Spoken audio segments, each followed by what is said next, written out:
पहले महमूद गजनबी मुस्लिम आक्रांता ने 1017 में मथुरा पर हमला किया था और 21 दिन तक मथुरा को लूटा था। ईरानी इतिहासकार अल-लुतवी ने अपनी किताब तारीख यामनी में लिखा है कि मथुरा शहर के दोनों छोरों पर हजारों घर थे जिनके मंदिर जुड़े हुए थे। शहर के बीच में एक विशालकाय मंदिर था, वह इतना जबरदस्त था कि जिसका वर्णन नहीं किया जा सकता। अगर कोई इसके बराबर की इमारत बनाना भी चाहे तो वह लाखों दीनारें खर्च करके भी नहीं बना सकता था, और यदि इसको बनाने में सबसे अनुभवी और कुशल कारीगरों को लगा भी दिया जाए तब भी ऐसी इमारत 200 साल में नहीं बन सकती। आप कल्पना करिए कितना भव्य मंदिर होगा।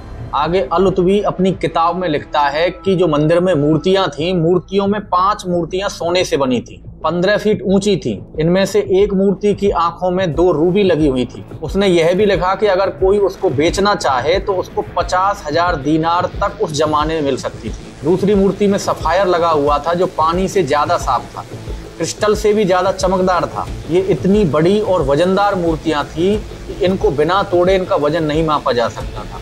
महमूद गजनबी ने आदेश दिया कि इन सभी मूर्तियों को जला दिया जाए और इनकी जो जमीन है उस जमीन को समतल कर दिया जाए। यह उस वक्त के ईरानी इतिहासकार ने मथुरा के बारे में अपनी किताब में लिखा। 1017 में जब महमूद गजनबी ने मथुरा के मंदिर तोड़े, उसके 100 साल बाद 1150 में मथुरा कृष्ण जन्मभूमि स्थान पर फिर से मंदिर बनाया गया, लेकिन कुतुबुद्दीन ऐबक और फिरोज तुगलक के शासन में इसको फिर से तोड़ दिया। हिंदुओं ने एक बार फिर से मंदिर को बनाया जो सिकंदर लोदी के शासन तक बना रहा।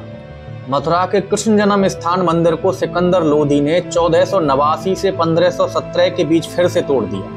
आप अंदाजा लगाइए कि मुस्लिम आक्रांताओं के इतने अत्याचारी और भयावह शासन के बाद भी वो मंदिर तोड़ते गए और हिंदू मंदिर बनाते गए।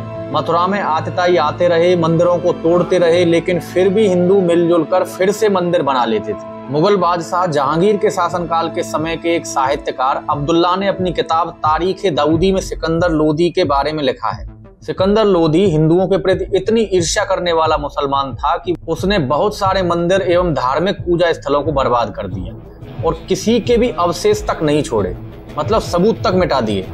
उसने मथुरा के मंदिरों को पूरी तरह से नष्ट कर दिया था। उसने मुख्य मंदिरों को सराय में बदल दिया, मूर्तियों को कसाईयों को दे दिया और कसाईयों से कहा कि वह मांस बेचते समय वजन मापने के लिए इन मूर्तियों का इस्तेमाल करें। इतनी उसको नफरत थी हिंदू धर्म से।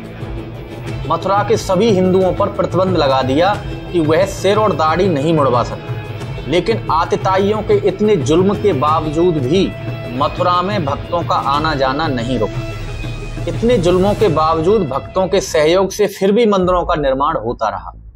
16वीं सदी आते आते मथुरा में सिर्फ कृष्ण जन्म स्थान पर ही मंदिर बचा था। 1605 से 1627 के बीच वीर सिंह बुंदेला ने केशव देव मंदिर 33 लाख रुपयों की लागत से बनवाया। वह मंदिर इतना अद्भुत था कि उस समय आगरा से उसका शिखर दिखाई पड़ता था। उसके बाद औरंगजेब का शासन आया। औरंगजेब ने 1665 में पहली बार होली दिवाली मनाने पर रोक लगा दी। उसी औरंगजेब ने काशी के मंदिर तोड़े थे। ज्ञानवापी की जो समस्या है वह उसी औरंगजेब की दी हुई है। औरंगजेब ने यमुना जी के किनारे हिंदुओं के अंतिम संस्कार पर रोक लगा दी थी। कल्पना करिए उस समय पर क्या क्या लोगों ने झेला होगा, हिंदुओं पर कितना सितम किया। फिर 1666 में औरंगजेब ने केशव देव मंदिर से पत्थरों की दीवार को गिराने का एक फरमान जारी कर दिया। 1669 में औरंगजेब ने सभी मंदिर और पाठशालाओं को तोड़ने का फरमान जारी किया।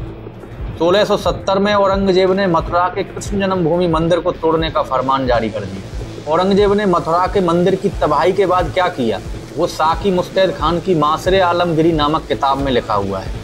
इस किताब में लिखा है कि मथुरा की छोटी बड़ी मूर्तियां जिनमें कीमती हीरे जवाहरात लगे हुए थे, उन्हें औरंगजेब ने आगरा भिजवा दिया और बेगम साहिबा की मस्जिद की सीढ़ियों के नीचे दफन करवा दिया, जिससे कि औरंगजेब जब भी मस्जिद में जाए तो उन मूर्तियों पर से चढ़कर जाए।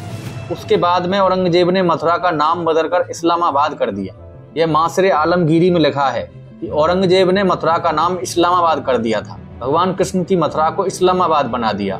इसके बाद मथुरा में मंदिर की जगह ईदगाह बनाई गई, जिसके बारे में मथुरा में कई बार आए एलेक्जेंडर कनिंगम नाम के ब्रिटिश आर्मी इंजीनियर ने 1862 के दौरान लिखा कि इसमें कोई संदेह नहीं है कि इस जगह पर भगवान कृष्ण का मंदिर था।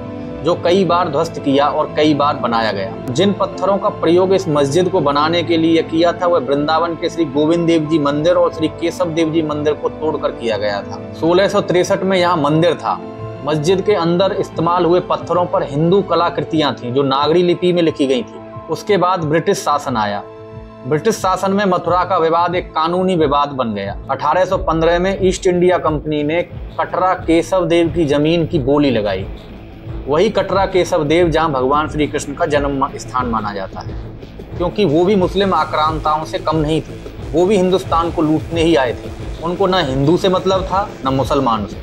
इसे बनारस के राजा पटनीमल ने खरीद लिया, लेकिन वह मंदिर का निर्माण नहीं करवा पाए क्योंकि वे मुसलमानों से कानूनी लड़ाई लड़ते रहे।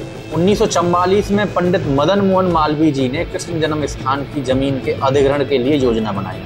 इसके बाद पंडित मदन मोहन मालवीय जी के असामयिक निधन के बाद जुगल किशोर बिड़ला जी ने ट्रस्ट बनाया और जमीन का मालिकाना हक ट्रस्ट को ट्रांसफर कर दिया। उसके बाद 1965 में श्री कृष्ण जन्म स्थान पर मंदिर बनकर तैयार हुआ। दोस्तों आज के लिए इतना ही। देखते रहिए धर्म की आवाज। रहिए धर्म की आवाज। धर्म की आवाज चैनल को सब्सक्राइब। मुगल शासकों में सबसे पहले महमूद गजनबी मुस्लिम आक्रांता ने 1017 में मथुरा पर हमला किया था और 21 दिन तक मथुरा को लूटा था।